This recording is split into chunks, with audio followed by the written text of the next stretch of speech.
So there's been this humongous issue within iPhones since the iPhone 14 Pro came out, and luckily there is a fix for it. But if your iPhone 14 Pro or iPhone 14 Pro Max has experienced a specific issue, you might be better off if you return that iPhone and end up picking up another iPhone, just basically buying the same one if you want again, to save yourself from potentially an issue down the road. Now what this specific issue is the camera rattling and shaking within your iPhone. Now we've kind of demonstrated this a few different times on lots of different channels. I didn't demonstrate, but a lot of people demonstrated it. Essentially what happens is, if you open up applications like Snapchat or Instagram or TikTok and you utilize the camera within those apps, within third-party apps in general, that camera may end up randomly throttling, rattling, and shaking like crazy. Now it is very, very disturbing, I'm not going to lie, and it's very, very weird, but luckily for us, Apple did issue out a fix for it. Now, if this fix completely 100% fixes it, I guess we're going to have to see. Luckily, I don't think I've seen anybody complain about it since then, but that doesn't mean there can't be issues, looming around in the future. And if you already bought an iPhone 14 Pro or Pro Max, please update to iOS 16.0.2, which is the current version, that's the latest one, because you are going to be saving yourself from issues down the road.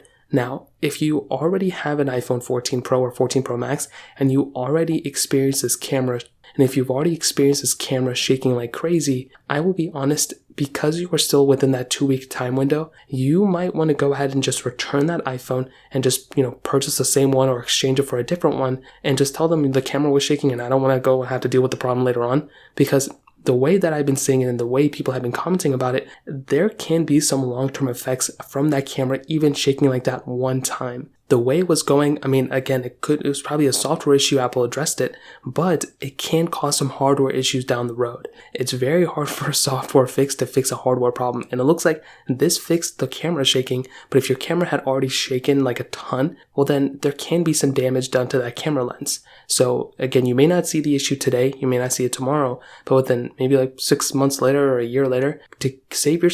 And you don't want an issue to be, addressed 3 months from now about an issue that happened today. So if I were you, if my camera was shaking like that like crazy, I would go ahead and just return that iPhone. And instead of not buying another one, just go ahead and exchange it for the same one. But let them know that, the camera was shaking. I don't feel comfortable owning a phone like that. And they'll probably end up exchanging it or something like that. Now looking forward, it looks like if you're not on iOS 16, this is probably going to cause some issues. So you might as well go and update to iOS 16.0.2 to hopefully make sure this doesn't happen to your camera again. I don't know if these other applications have to change the way they're doing things too, but hopefully this doesn't happen again. And honestly, it's kind of a sad thing. These iPhones, the 14 Pro I kind of like, but it should have never happened in the first place. So that kind of covers it up. If you have any other thoughts or questions, let me know in the comment section below. Hit the like button, that would mean so much, but definitely hit that subscribe button. More importantly than everything else, I love every single one of you guys. Hopefully I'll catch you guys in the next video. Peace out till then.